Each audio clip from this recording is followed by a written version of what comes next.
anak kita jaga betul. Jadi kalau bukan karena dari orang tua, anak kita nggak akan pernah kenal sama Allah. Saya pernah ngobrol sama Habib Burais Bahar. Habib, ternyata dakwah saat ini betul-betul sulit. Wallahi, saya dakwah ke Lombok, saya dakwah ke Ambon, saya dakwah ke Malaysia, saya dakwah ke Brunei, saya berdakwah ke Singapura. Wallah, dunia udah bukan main. Bukan main. Dulu saya tinggal di Kuningan 2011, saya sampai di Kuningan. Dulu anak-anak umur 5 tahun, 6 tahun tuh udah pegang kitab kuning, jalan ke musola sambil ngaji. Sekarang boro-boro udah nggak ada lagi di masjid anak-anak. Sudah nggak ada. Yang dia cari apa? Yang pertama handphone. Ini ulahnya perempuan nih. Ibu nih ulahnya nih. Saya mau tanya, Bu, kenapa anak kalau dikasih makan jejelin handphone? Kenapa? Biar apa? Cekek kalau mantap. Betul nggak? Bapak kan kerja Pak di luar. Bapak nggak salah Pak. Bapak ada salahnya cuma satu. Kenapa ngasih duit buat beli kuota? Bu, mau anteng anak. Kalau anak mau anteng, kasih mainan. Jangan YouTube. YouTube kalau udah dikasih pertama, itu makanan habis, berhenti nggak nontonnya? Jalan terus. Bakal nangis dan dia ngamuk bukan main. Gak akan menghormatin orang tua. Betul nggak? Saya punya tetangga di Petamburan. Saya tinggal di Gampaksi Pak. Saya tinggal di Gampaksi di Petamburan, itu tetangga saya. Anak umur 4 tahun Pak. Matanya syarafnya putus. Matanya keliling. Sampai detik ini nggak bisa diobatin. Nggak bisa diapa-apain. Udah sampai sekarang berhenti sekolah. Dua-duanya kena buta. Jujur saya bicara masalah ini. Saya bukan nakut-nakutin. Sayang.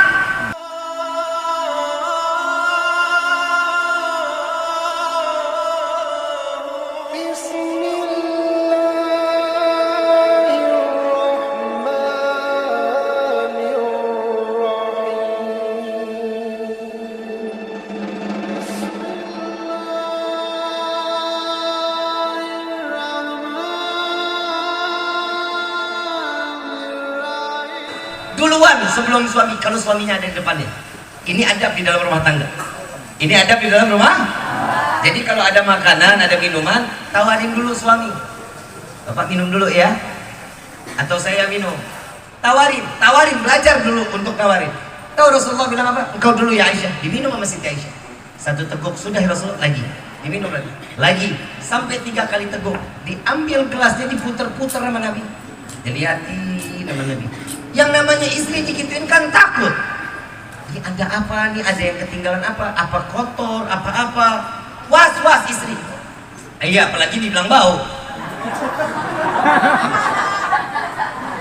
Begitu dilihat, Siti Aisyah bilang, ya Rasulullah mau diganti gelasnya. Kenapa ya Rasulullah? Enggak usah diganti. Lalu ada apa ya Rasulullah? Engkau melihat gelas ini diputar-putar ya Rasulullah. Apa jawaban Rasulullah? Aku sedang mencari di mana engkau meletakkan bibirmu. Aku ingin meminum dari letaknya bibirmu. Ini hadis sahih Bu.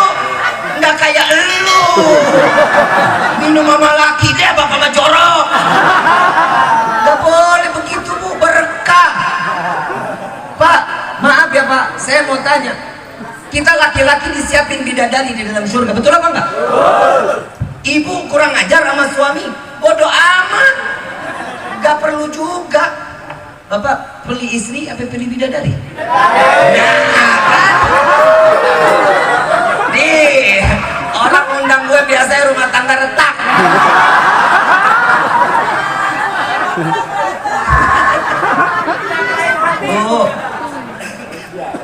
Bu, kenal bidadari?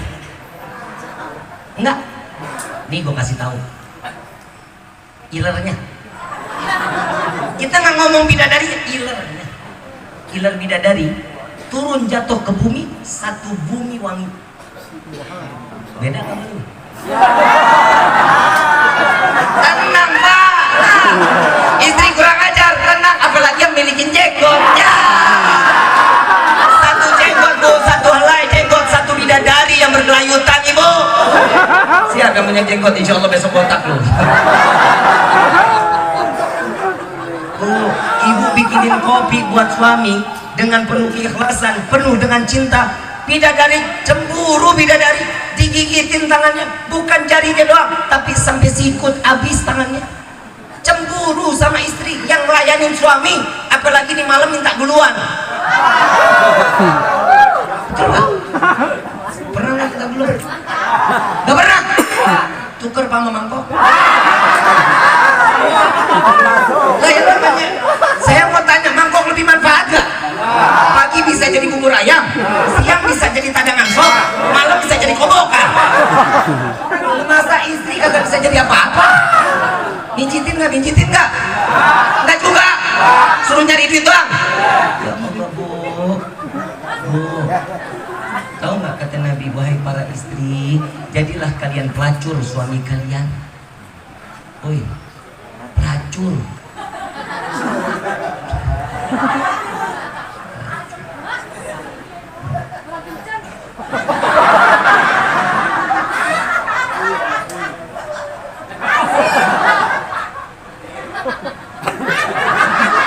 Lo kayak nyalum nih.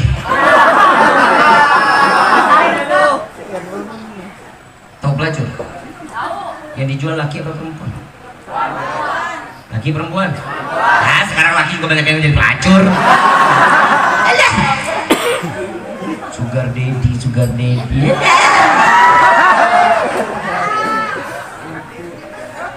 Bu, tahu nggak sih yang dijual pelacur apa sih? Pempek.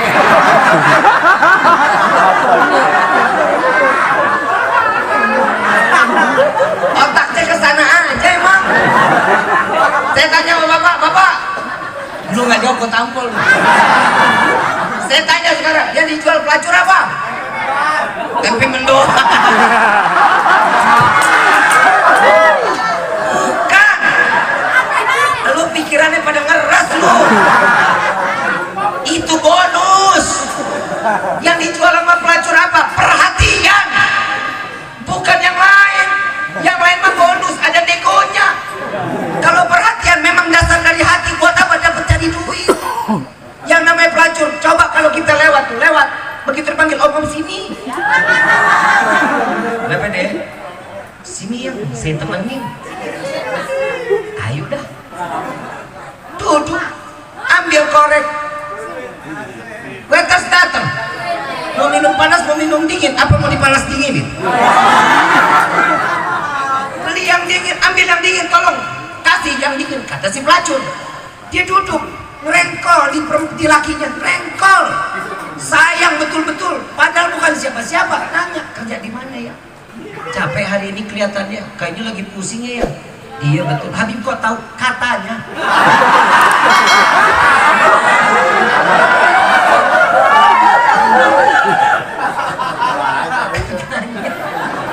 Gue mah gak percaya banget lu.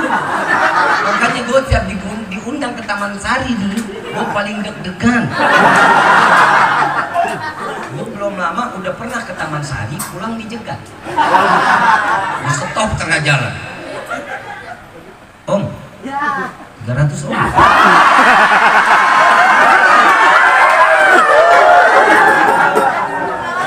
Gue pakai peci padahal enggak, gue lagi buka peci tuh hari.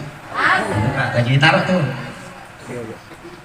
Saya bilang, nih saya nggak bisa lewat, dia dari tengah-tengah jalan.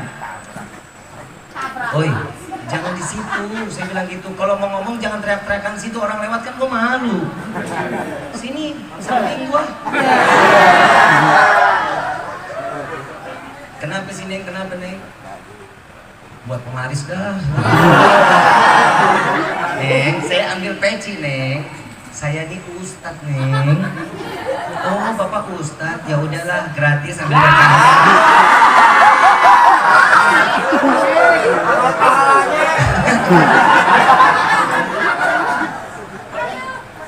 Tapi subhanallah, alhamdulillah majlis ini nih majlis yang begini buat ngejaga Taman Sari dan sekitarnya. Allah jauhin bala insya Allah karena majlis ini. Allah jauhin musibah karena majlis ini insya Allah. Yang penting orangnya pada istiqomah dong. Ini kalau lagi acara maulid begini orangnya rame banget. Coba lihat subuh besok berapa slot? Woi, DKM mana DKM? Pak, ada berapa? Subuh berapa? Lu juga kata lagi.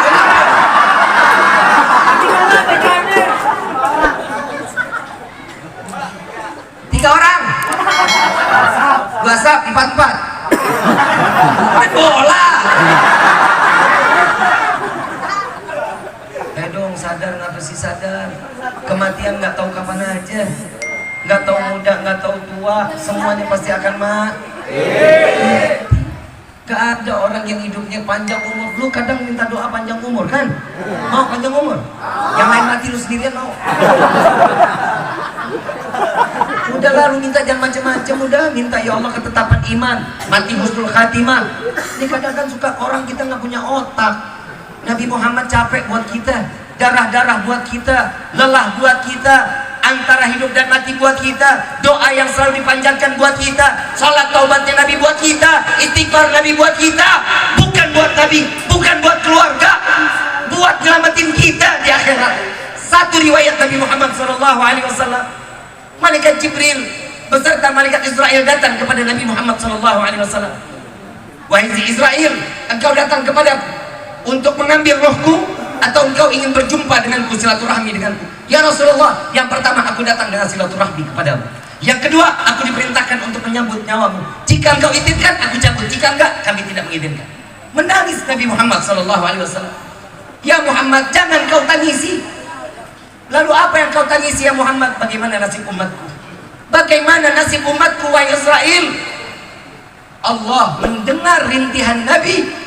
Allah mengatakan kepada malaikat Jibril, wahai Jibril, sampaikan kepada Israel, sesungguhnya apa yang Muhammad minta, apa yang Muhammad inginkan, semua akan aku berikan, kata Allah Subhanahu wa ta'ala. Apa jawaban Nabi? Syafaat untuk umatku. Apalagi ya Muhammad? Syafaat untuk umatku. Apalagi ya Muhammad? Syafaat untuk umatku. 3 kali Nabi meminta. Apa jawaban Allah? Sampaikan kepada kekasihku Muhammad, jangan bersedih, jangan kau turunkan air matamu. Aku Allah, kata Allah, aku Allah, aku tidak akan pernah membuat kecewa Muhammad. Aku tidak akan memberikan kekecewaan kepada Muhammad, sehingga Muhammad akan aku kumpulkan bersama umatnya di dalam surgaku, kata Allah. Coba kita lihat betapa baik Nabi Muhammad SAW. Kadang kita nggak tahu sadar diri. Semua Nabi berkorban buat kita, kita nggak pernah korban buat Nabi Muhammad SAW. Masyaallah hadirin rahimakumullah, jujur saya kadang ceramah begini, kadang saya malu sama diri saya sendiri. Saya juga bukan orang yang sempurna, tapi saya berharap dari apa yang saya sampaikan, satu orang menjalankan aja ibadah kepada Allah, ini amaliyah kebaikan buat saya, kebaikan buat keluarga saya, kebaikan buat guru saya, semua akan menjadi mata rantai yang baik. Beginilah cara Nabi Muhammad SAW menyayangi umat Rasul SAW. Kalian cuma hanya diikutin cuma ibadah dalam rumah tangga, cara ibadah ada. Kalian mau buat bagaimana buat Rasulullah, bisa jalankan sunnah Nabi, hidup dengan sunnah Nabi, rukun rumah tangga sakinah mawaddah warahmah, karena Nabi Yuna Muhammad SAW. Sekarang mau sakinah mawaddah warahmah, mau awalin dari diri kita ini. Yang istri sadar diri kalau kunci surga ada sama suami. Sadar diri juga seorang suami. Kenapa? Karena keridhaan Allah ada di tangan seorang suami. Kalian ibadah yang sama, kalian ibadah dengan sama-sama. Ini adalah keinginan Allah, karena rumah tangga ini yang namanya membangun rumah tangga sama seperti kita ngebangun rumah, Bapak. Siapin lahannya. Nih buat Neng nih, Neng yang masih muda. Woi, yang belum kawin, woi. Ini belum semua. Gue masih ada slot 3.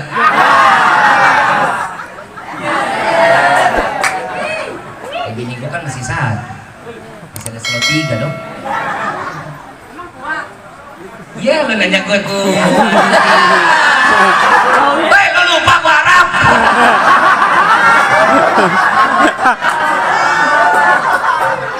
Ada yang kuat sama gua lah, yang bikin ramuan kan orang Arab. Pak, yang buat muda nih, yang muda nih, Neng, harga diri jaga dong. Jangan dikit cuma dikasih I love you mau terima, dikasih bunga setangkai terima.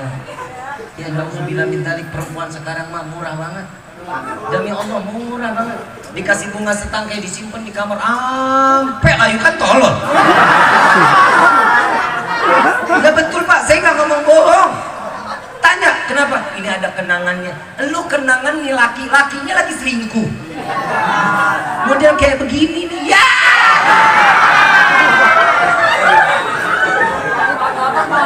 Miskin aja belagu gimana kaya. Neng, harga diri dong, tolong dijaga betul-betul. Kehormatan perempuan ini udah sempurna di hadapan Allah loh. Kata dari Nabi Sallallahu Alaihi Wasallam. Soalnya belum pada kawin. Senior. Apa veteran? Veteran kan expired.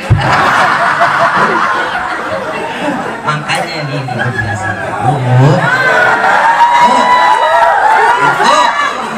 Nikah 2, 3, 4 boleh? Allah izinin nggak?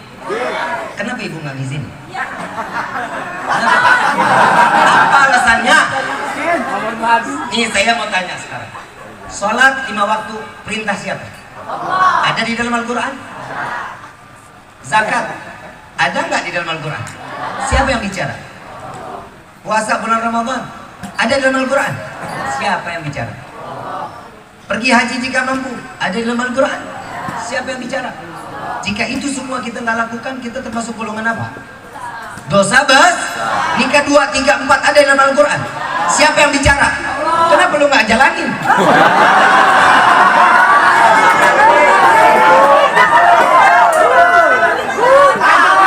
Kenapa? Bu, maaf, nggak adil. Karena lu jadi laki lu nggak adil. Lu dikasih duit dandannya ogah, kasih duit dandannya cuma kondangan. Kalau lihat laki model kayak begini kasih duit ke yang muda, ya senang. Dipakainya dandan mulu. Sekarang saya mau tanya Bu, ibu kalau ke pasar beli kelapa tua, kelapa muda? Kelapa tua, kelapa muda. Nah mungkin kelapa muda, ngapain lu beli kelapa muda? Emang lu bisa parut? Pastinya kan kelapa tua, betul Pak? Kelapa tua, kenapa santannya banyak? Benar? Betul Pak? Sekarang saya mau tanya sama Bapak, Bapak kalau ke pasar beli kelapa tua, kelapa muda? Kelapa muda, kenapa? Segar and kenyal-kenyal.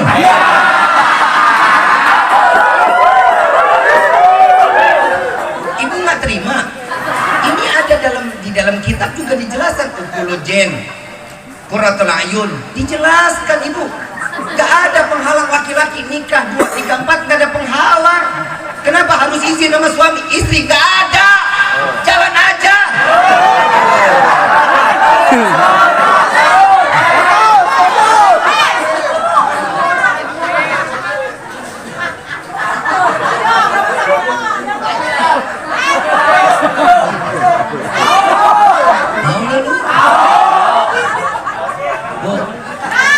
Orang yang gak ikutin perintah Allah dosa besar. Kalau ibu gak ngizinin suami nikah lagi dosa.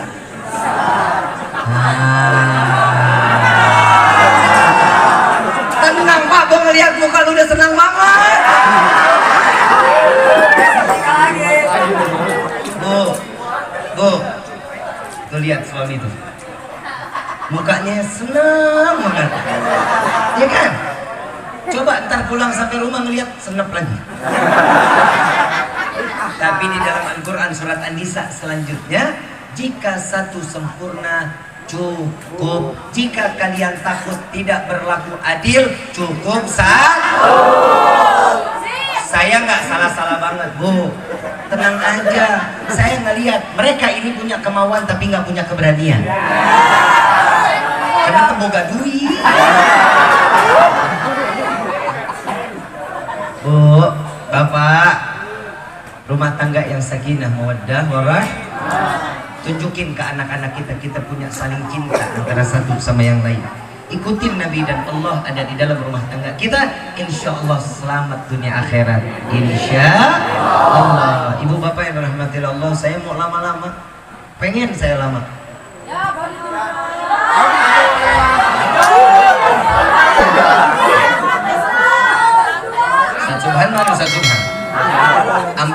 dilem dulu ya. Mau panjang mau pendek, amplop udah dilem. Ya terus nih. Terus. Sampai kapan? Kamu lu tega amat lu.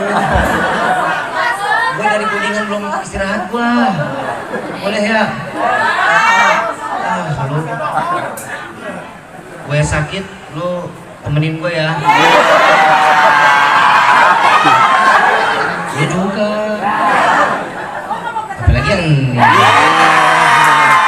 segar gua.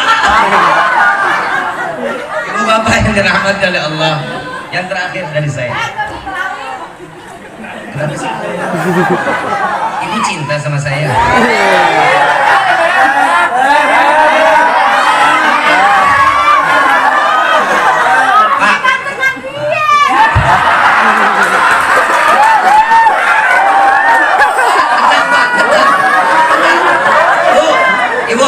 Dengerin dulu.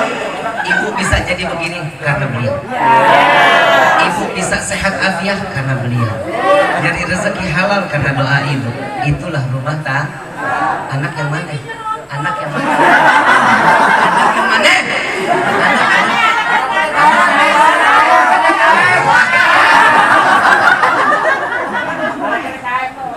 Ibu bapak yang dirahmati Allah. Yang terakhir dari saya. Tar dulu. La ilaha illallah. Kejang. Yang terakhir jaga anak kita. Anak kita jaga betul. Jadi kalau bukan karena dari orang tua, anak kita nggak akan pernah kenal sama Allah. Saya pernah ngobrol sama Habib Burais Bahar. Habib, ternyata dakwah saat ini betul-betul sulit. Wallahi, saya dakwah ke Lombok, saya dakwah ke Ambon, saya dakwah ke Malaysia, saya dakwah ke Brunei, saya berdakwah ke Singapura. Wallah, dunia udah bukan main. Dulu saya tinggal di Kuningan 2011, saya sampai di Kuningan. Dulu anak-anak umur 5 tahun, 6 tahun tuh udah pegang kitab kuning, jalan ke musola sambil ngaji. Sekarang boro-boro udah nggak ada lagi di masjid anak-anak. Sudah nggak ada. Yang dia cari apa? Yang pertama handphone. Ini ulahnya perempuan nih. Ibu nih ulahnya nih. Saya mau tanya, Bu, kenapa anak kalau dikasih makan jejelin handphone? Kenapa? Biar apa? Cekek kalau mantap. Betul nggak? Bapak kan kerja Pak di luar. Bapak nggak salah Pak. Bapak ada salahnya cuma satu. Kenapa ngasih duit buat beli kuota? Bu, mau anteng anak. Kalau anak mau anteng, kasih mainan. Jangan YouTube. YouTube kalau udah dikasih pertama, itu makanan habis, berhenti nggak nontonnya? Jalan terus. Bakal nangis dan dia ngamuk bukan main. Gak akan kehormatin orang tua. Betul nggak? Saya punya tetangga di Petamburan. Saya tinggal di Gampaksi Pak. Saya tinggal di Gampaksi di Petamburan, itu tetangga saya. Anak umur 4 tahun Pak. Matanya syarafnya putus. Matanya keliling. Sampai detik ini nggak bisa diobatin. Nggak bisa diapa-apain. Udah sampai sekarang berhenti sekolah. Dua-duanya kena buta. Jujur saya bicara masalah ini. Saya bukan nakut-nakutin. Sayang. Ibu bapak ingat nggak sih dulu kita diajarin sama orang tua kita? Bapak kalau makan dikeluarin sepeda, betul? Dikeluarin main tong, main. Emak ikutin dari belakang, bawa piring nasinya ada bakso, betul? Sambil ikutin aja. Nih saya ini kegilaan orang tua nih Pak. Ini kegilaan orang tua nih. Coba betul orang gila. Nah sini nak, isi bensin dulu, isi bensin. Nah kan nggak kebayang ini mesin dua tak apa manusia. Gila nggak tuh orang tua? Itu yang pertama. Yang kedua, sini nak, ngeng pesawat mau masuk gua nih nak, ngeng. Sejak kapan pesawat bunyi ngeng? Ini kita dulu digituin Pak sama orang tua kita. Masa orang tua kita sekarang jadi begini? Nggak mau, ya Allah, apalagi melihat perempuan emak-emak kan, aduh ada geloknya. Saya mau tanya Bu, kenapa anak udah dibersihin, udah dimandiin, dirapin, terus dikotorin lagi, kenapa? Dibedakin sampai cemong. Kenapa? Coba kasih satu alasan. Biar apa? Biar wangi. Itu bedak diciptain wangi, lo pakai dikit juga wangi. Kenapa harus remotan kayak semua? Gila nggak orang tua tuh? Yang keberapa? Ketiga. Gila orang tua kita. Apalagi anak kalau umur 2 bulan, 3 bulan lagi lucu-lucunya masukin ke bak mandi. Ya Allah, kan ciplak-ciplakan dia ya. Senang banget sama air. Dilemparin bebek-bebek. Ada lagunya. Bebek mandi di kali pakai sabun. Otaknya kemana tuh coba? Yang mandi kan anaknya dia. Dikata bebek. Sekarang saya mau tanya, sejak kapan bebek mandi pakai sabun? Orang tua kita gila loh karena kita, betul-betul Pak. Wallahi orang tua tuh ridho gila karena kita. Itu keluar dari rasa cintanya dia kepada kita. Selesai dimandiin, ditaruh di atas pelak, diambil minyak telon, dibedakin. Ini anak sambil goyang-goyang lagi tangannya. Betul nggak? Goyang kaki, goyang tangan. Ini orang tua makin gila. Kenapa? Giginya kan ompong ya. Gigi ompong kan dilihat sedap. Coba lihat bapak.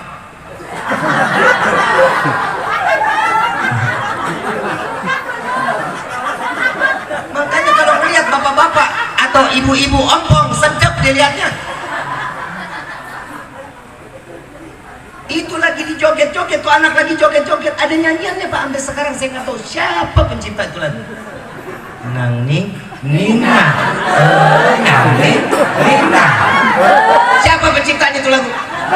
Ibu-ibu PA. Dan itu lagunya ada kepanjangan gitu. Nang ning nina. Anak siapa? Anak siapa? Dia kumpet kecil aja. Yang mandiin elu, yang bedakin elu, yang telonin lu tanya anak siapa? Anak siapa? Gak gila tuh orang tua. La haula wala quwata. Masa kita sekarang buat ngurusin anak nggak mau gila sih?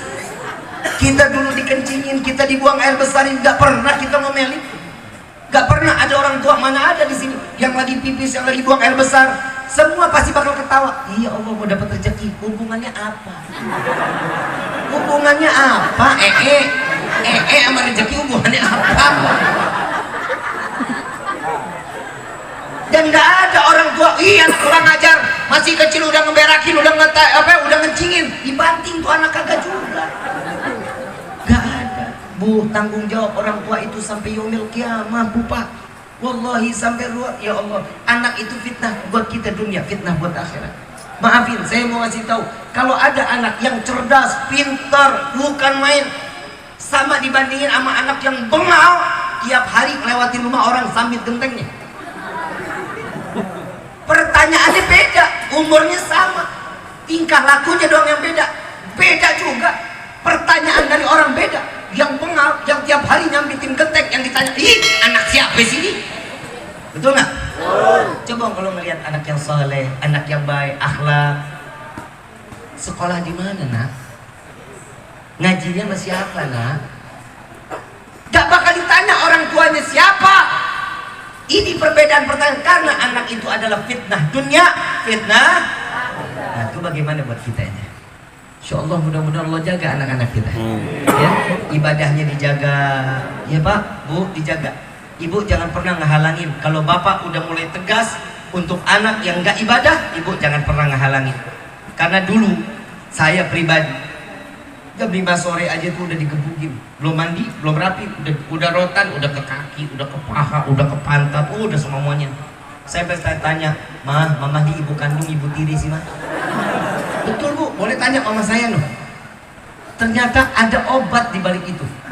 Betul-betul. Ternyata inilah cara Allah menitipkan orang tua kita nyingkirin syaitan yang ada di diri kita. Kalau sekarang orang tua nitipin syaitan di diri anak. Yang pertama, naudzubillah min dzalik. Contoh, kalau rumah kita kebakaran, anak tidur di dalam kamar, kira-kira dibangunin kagak? Diselamatin kagak tuh anak? Apinya berkobar gede, dibangunin kagak tuh anak? Selamatin apa kagak? Pasti bakal diselamatin. Mau bapak berdarah-darah, ibu ketiban api, tetap bakal diselamatin. Gak akan bilang, Dari aja Habib lah, stok anak saya masih banyak. Kan kagak ada yang begitu. Udahlah hilang satu nggak apa-apa Habib, irit beras. Pasti diselamatin. Tapi di akhir zaman kayak begini banyak orang tua yang melemparkan anak-anaknya ke dalam neraka jahanam. Sholat subuhnya nggak pernah ditanya, sholat zuhur nggak pernah ditanya, sholat asar nggak pernah ditanya, sholat maghribnya didiemin, sholat isyaknya dibiarin. Ini di akhir zaman. Hati-hati. Saya di sini cuma sampai pengingat. Semua kerja atau enggaknya, tawakal, ikhtiarnya semua diserahkan kepada Allah. Semua juga kembali kepada diri kita. Mau jadi kita punya keluarga yang baik, ikutin Allah, ikutin Nabi Muhammad SAW. Insya Allah keluarga kita dibikin senang dunia wal akhirat oleh Allah Subhanahu Wa Taala.